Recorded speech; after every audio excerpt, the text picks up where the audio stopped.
a cult is a group which claims to be true Christianity, but they reject all other groups. See, if it is truly Christian, then they should accept all other groups that share gospel. Let me give you an example. I belong to a separatist group known as the Brethren in English, Verbadugar in Malayalam. Verbadugar means we observe verbad or separation. But we do not reject any other group which is evangelical in nature. By evangelical means any group which preaches salvation by grace through faith. We accept all of them. And if any group, say Marthomites, Jacobites, where salvation by grace through faith is not preached, we don't claim that they are non-Christians. We claim that they are Christians. Only thing, they are denominational churches which have lost the true focus on Christian truth.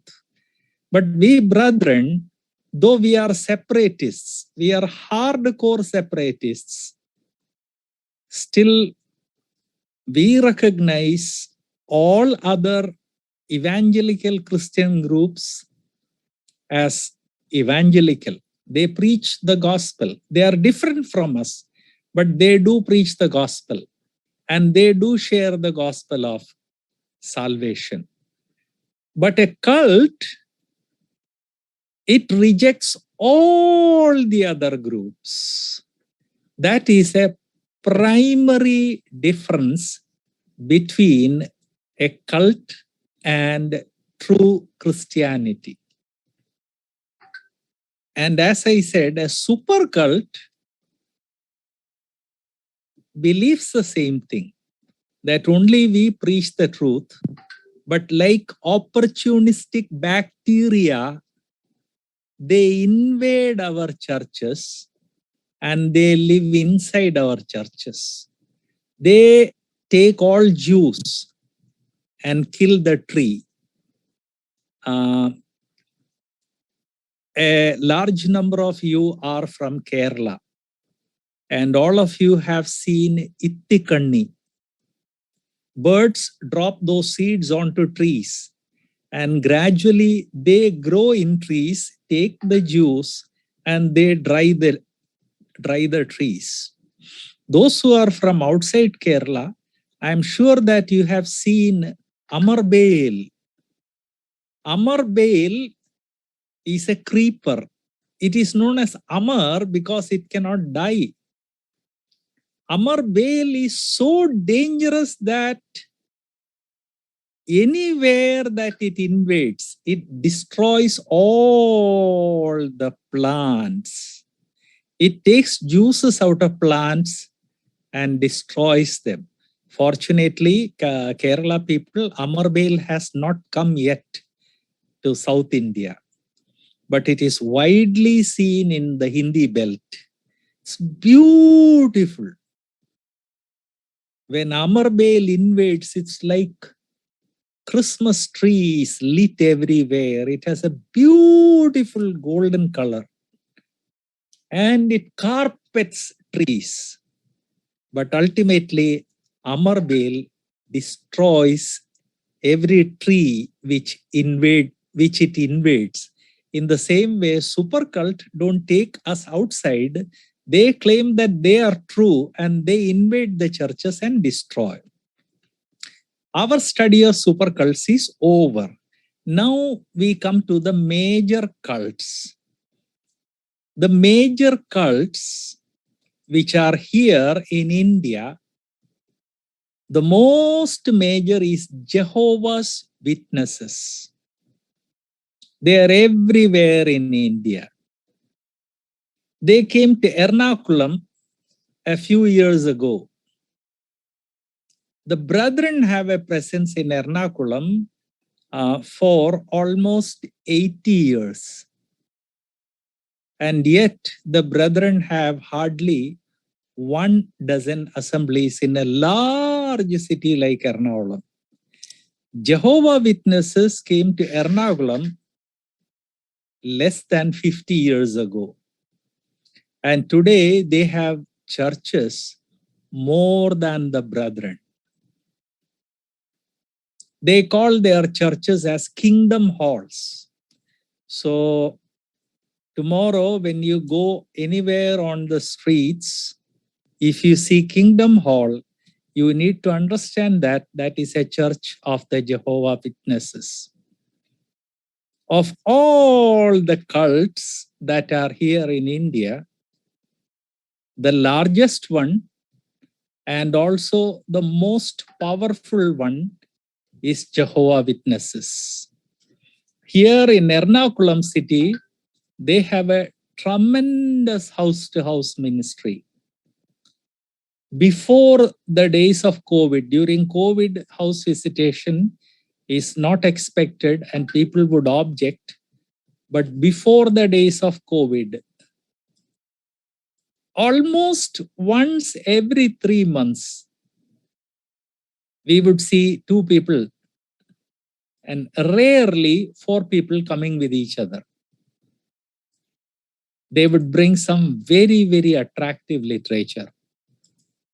They would come and speak to anyone and everyone who is willing to listen to them. And their literature is so attractive that one would simply accept it.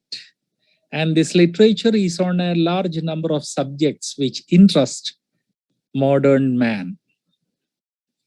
Once they understand that you are willing to talk to them like Ittikanni or like Amar Bail, they will simply spread all over your life and they will leave only after they are able to convert you.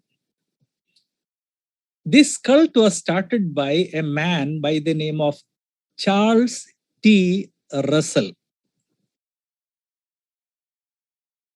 He started this cult in 1879. That means the cult is now 140 years old. All their churches are controlled by a society, a hierarchy known as Watchtower. And you can quickly recognize their books. If you open, it will say it is a Watchtower publication. In USA, they are very active. They go home to home and they have a wonderful multi-volume encyclopedia, which they give very cheap. But one look at it and if it says Watchtower, be careful because every subject they have written with their bias and prejudice. Watchtower publication or Watchtower Society has its own Bible. It is known as New World Translation. Practically no other cult has its own Bible. But Watchtower people produced a translation because all their false teachings could be refuted using King James Bible or Bible in any other language, say Malayalam Bible, Hindi Bible. So they decided to publish their own Bible, and that is known as the New World Translation. And New World Translation substantially manipulates the scripture to conform to their beliefs. Let me mention some of their beliefs. What do they believe about God? They believe that there is only one God, but they reject the doctrine of Trinity. They believe that only Jehovah is God. That is why this cult is known as Jehovah's Witnesses. They reject Trinity. They reject the Godhood of Lord Jesus Christ. They teach that Jesus Christ was the first person whom Jehovah created. They completely reject the divinity of Lord Jesus Christ. And they have a lot of Bible passages to sort of support their claim. And when people started using common Bibles, any common Bible like King James Bible, to refute their teachings, they produced their own Bible translation known as New World Translation, in which all the verses about the divinity of Lord Jesus Christ and divinity of the Holy Spirit are completely manipulated. For example, John 1:1 says, "In the beginning was the Word was with God, and the Word was God."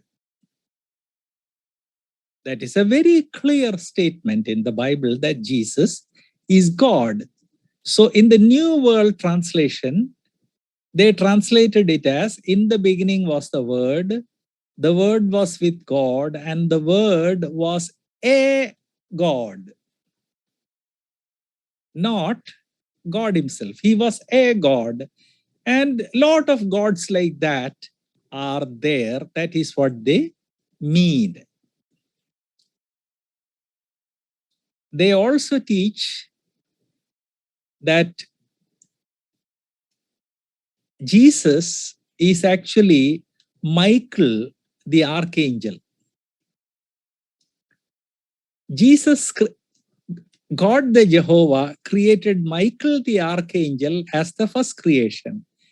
And then Jehovah used Michael for creating the entire universe. They also claim that Lord Jesus returned to the earth. He had promised his disciples that he will come back. And they teach that Lord Jesus returned in an invisible manner as a spirit in 1914.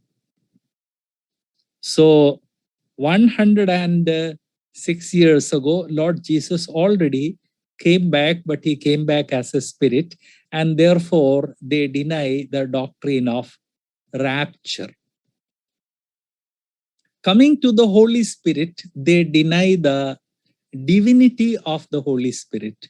We know that Father is God, Son is God, Holy Spirit is God, but they deny the divinity of the Holy Spirit. They also deny that Holy Spirit is a person. They claim that Holy Spirit is an invisible power or an invisible force working for Jehovah. What do they teach about salvation? They are very firm that you can be saved only and only if you are baptized in a Jehovah Witness church.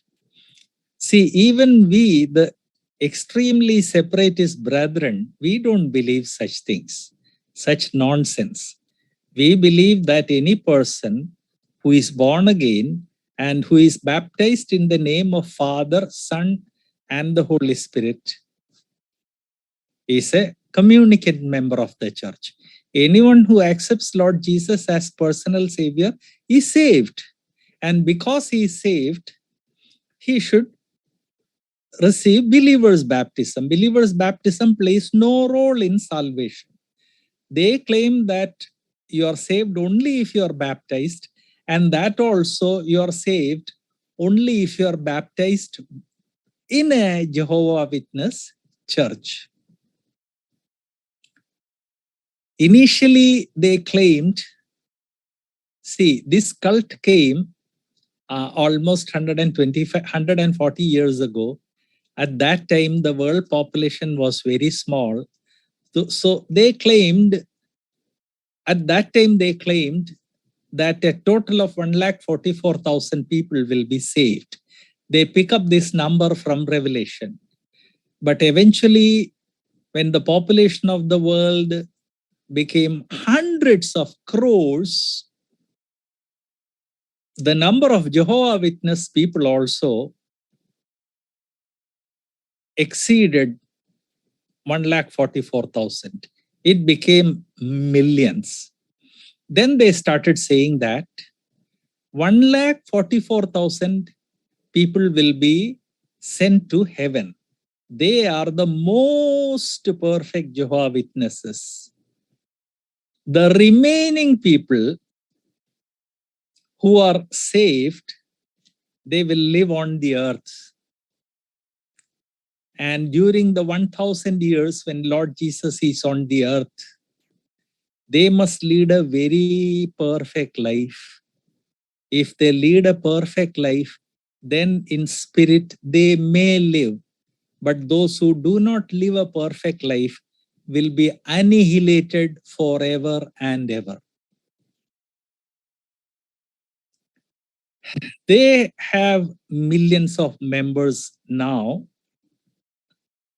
and they have Lord's Supper only once per year. And only the anointed people can partake from the Lord's table. They are very particular that birthdays are not to be observed. They do not vote.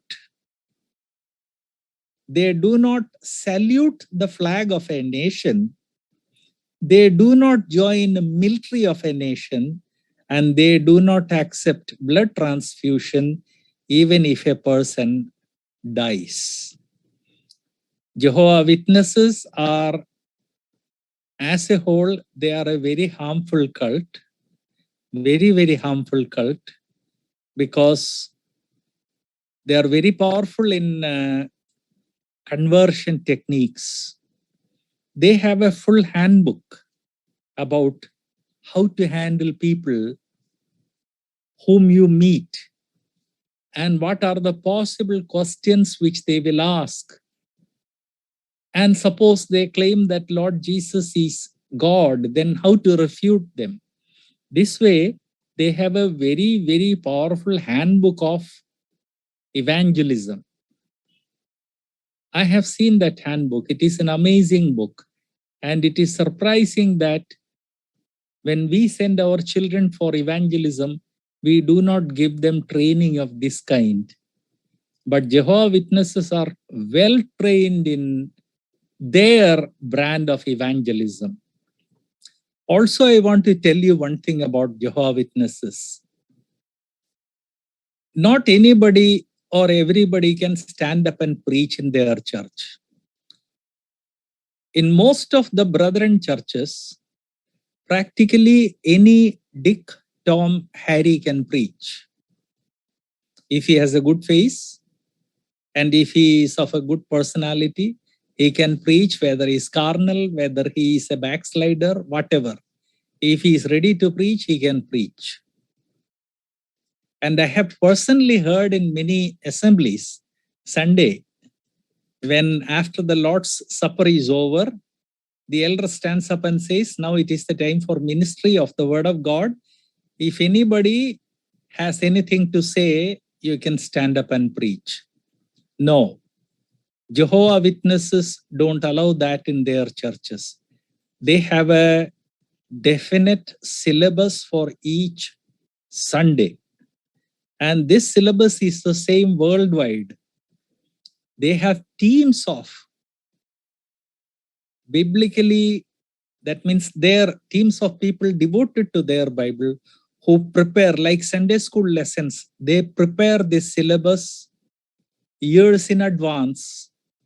It is printed and it is sent to Jehovah Witness churches worldwide, and all the preaching takes place according to that. And they make it sure that the preaching follows a perfect syllabus to train members in all the doctrines of the Jehovah Witnesses. And therefore, if it is a younger Jehovah Witness or an older Jehovah Witnesses, they are very thorough with their doctrines. I have seen with amazement the way they train people. One of my cousins has a house adjacent to a Jehovah Witness church. And many times I have stood at the window of their bedroom from where you can see the church, you can hear the sound. Only the boundaries are common, so close. And I'm always amazed at the systematic manner in which they teach their doctrines, the systematic manner in which they not only teach, they ask questions to people and they train them. So among all the cults which are active in India, today the most active is Jehovah Witnesses. Particularly in Kerala, they are exceedingly active, and their churches known as kingdom halls are coming up everywhere. So let us be careful about the Jehovah Witnesses. Another church which is making its presence here and there in India are the Mormons. Not widespread like Jehovah Witnesses, but here and there they have successfully established their churches. Delhi was always a big center for them. Mumbai was always a big center for them. The cosmopolitan cities in India have always been a big center for them. And in a highly literate state like Kerala, they are very active, very active. And in Ernakulam area where I live, I have seen at least 3 of their churches which are functioning actively. Mormons also call themselves as Latter-day Saints. This cult was founded by one Joseph Smith in 1830.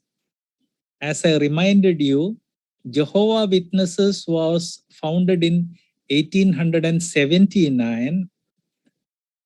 The Mormons came 50 years before that. They do use the Bible, but for them, the most important book is the Book of Mormon. Bible, they use only the King James Version, no other version, but they give more importance to the Book of the Mormon. And Book of the Mormon contains a lot of historical inaccuracies. They teach that God became God through a process of evolution.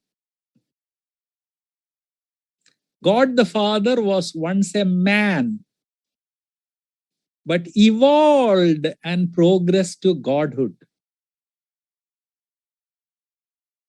So their God, God the Father, is a man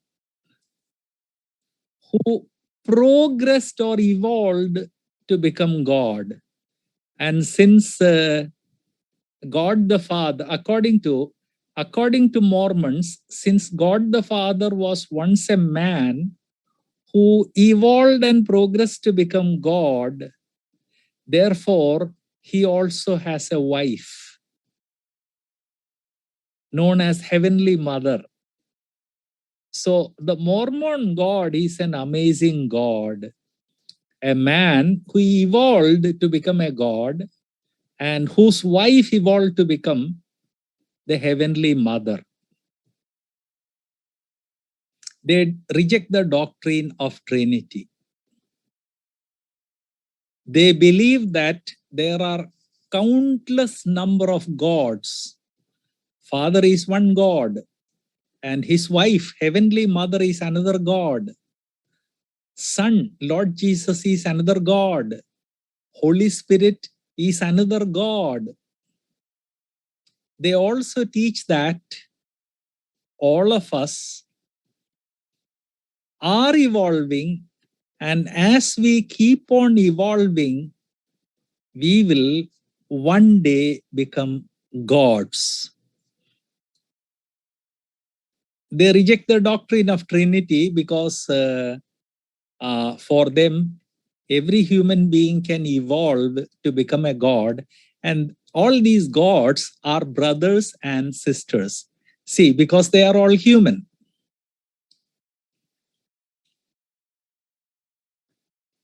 Even Lucifer is part of this brotherhood.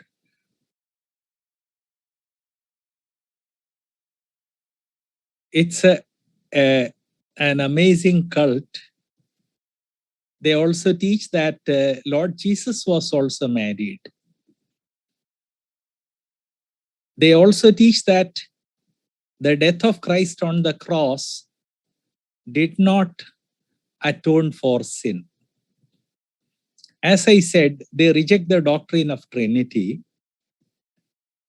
They claim that God the Father is a highly evolved man, and when his wife evolved, she became God the Mother. Jesus is an highly evolved man, Holy Spirit is an highly evolved man, and we also can evolve and become gods. They also teach that eventually we will all be resurrected and go and live on planets, countless planets where we will multiply. And this way, humanity will keep on multiplying forever and ever and ever. They claim that the universe is big enough for such an evolution.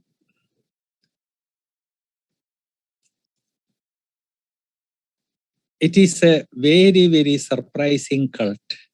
Very surprising. And please remember, they have made their presence here in India, and they are they have an active evangelism program, and tomorrow they may come to even your house. Another cult about which we all should know, and which is all pervasive. Jehovah Witness is not all pervasive. They are a limited group. Mormons are not all pervasive. They are a limited group. But there is a third cult which is all pervasive. By all pervasive, I mean they are everywhere. This cult is known as New Age. The New Age cult picks up its doctrines from Hinduism. Actually, the New Age cult was founded by a woman in 1930s in USA. She was the founder of Lucifer Trust. The name of this woman is Alice Bailey. Alice Bailey is the mother of New Age cult. Around 1930, she started the Lucifer Trust, and she wrote almost 65 books. She said repeatedly that these books were dictated to her by a demon by the name of Dhwaj Khul. Please remember, there are two religious groups which claim that they had their inspiration from demons. One is Alice Bailey of the Lucifer Trust, and the other is the late Choa Kok Sui of Pranic Healing, who was guided by a demon by the name of Mei Ling. So Alice Bailey started the Lucifer Trust. And when a lot of people, particularly evangelical Christians in the West, opposed the name Lucifer Trust, she changed the name to Lucis Trust. Lucis is the Latin for Lucifer. So today, when many of you see books by Lucis Trust, you may not even realize that Lucis Trust means Lucifer Trust. She picked up her doctrines from Hinduism, Buddhism, Taoism, Native American shamanism. Shamanism means occult and witchcraft. She picked up from writings on astrology, magic, witchcraft, and she synthesized everything into one belief known as New Age. According to the beliefs of the New Age, God, Jehovah, is mankind's enemy. Lucifer is mankind's friend. Just imagine. God, the Jehovah, is mankind's enemy. Lucifer is mankind's friend. She also taught that everything and everyone is God. That is the Hindu philosophy. Aham Brahmasmi, Tat Tvam Asi. I am Parabrahmam, you are also Parabrahmam. It's such a famous quotation of Hinduism that there is even a Malayalam book known as Tat Tvam Asi. So everything and everyone is God. I am a God, you are a God. And she said that we are all gods and we have to awaken the God that is inside us. She rejected Trinity. She rejected Lord Jesus as Savior. She claimed that Jesus is a model, a very good model. She rejected the doctrine of Trinity. She taught that salvation is obtained through karma, works. She also promoted Hatha Yoga. Please remember, Hatha Yoga is different from yogic exercises. Many people have a confusion. Yogic exercises are just pure exercises. Hatha Yoga is something totally different. It is an occult activity. So she promoted Hatha Yoga. She promoted visualization. Visualization is a satanic technique. She promoted astrology. She promoted channeling. Channeling is a process through which demons can communicate to people. In Malayalam, it is known as Mashinotam. She also promoted psychic healing. Pranic healing is a part of psychic healing. Reiki is part of psychic healing. She also promoted chakras. According to Hatha Yoga, human body has 7 spots of energy known as chakras. And you have to raise the energy from the lowest chakra to the highest chakra. That is exactly what pranic healing also teaches. New Age movement came to existence in 1930s, and gradually, like a leaven, it has spread everywhere. Pranic healing is a manifestation. And as I told you, pranic healing is a super cult. A lot of brethren were practicing it. LRS, Life Renewal Seminar, that is a super cult. It is also inspired by New Age movement. I also told you about the Prajapati cult. A lot of brethren people, I still remember 26 years ago when I came to Kerala, a lot of brethren people were going to Hindus and saying that the message of salvation is there in your scriptures. You read it and be saved. One of the Kerala writers, a famous person, even wrote that the whatever message of salvation we have in the Bible, the same message is there in Hinduism also, in Buddhism also, in all religions of the world. That was the Prajapati movement. So all the illegitimate child of the New Age movement of Alice Bailey. Today it has spread widely to a lot of evangelical churches. Many of you, I'm sure that you have seen Benny Hinn and Slaying of the Spirit, Holy Laughter, Holy Barking, Holy Vomiting. Malayalam, Atma Viveshada, Udi Veeltal, and lot of things with that, Vishuddha Shardil.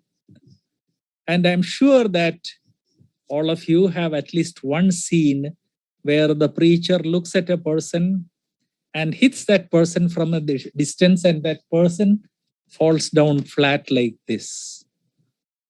Or he hits like this and the person starts to jump up and down. This is all 100% demonic. And this has come from the New Age movement. Let me remind you, it is all a result of the New Age movement. And it's a very, very dangerous cult which has spread everywhere. I thank God for this opportunity that He gave me to minister like this. I'm sure that all of you will be benefiting